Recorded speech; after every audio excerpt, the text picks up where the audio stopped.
శుభోదయం అందరికీ.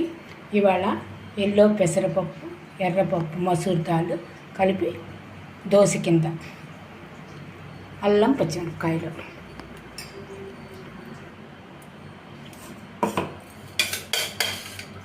రెండు గంటలు నానబెట్టేసుకోవాలి. రెండు పప్పులు కలిపి అదే నీళ్ళతో రుబ్బేసుకోవాలి. అల్లం పచ్చిమిరపకాయలు, అల్లం ఎక్కువ వేస్తే రుచిగా ఉంటుందండి. తగినంత ఉప్పు వేసి మెత్తగా పేస్ట్ చేసుకోవాలి.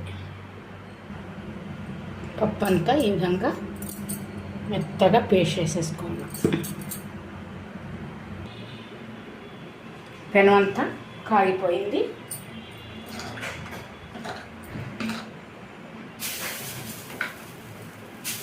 ఎల్లో పెసరపప్పు, ఎర్రపప్పుతో హెల్దీ దోశ.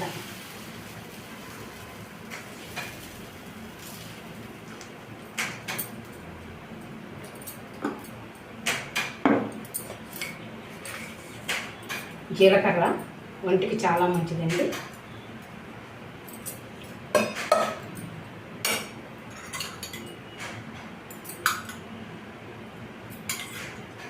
ఫ్రెష్ ఘీ, సన్నగా తరిగిన ఉల్లిపాయలు,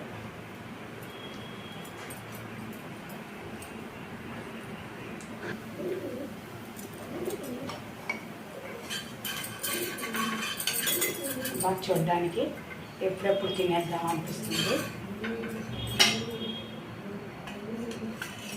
మా హెల్తీ పెసరట్టు,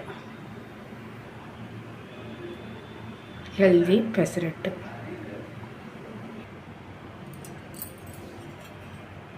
వావ్,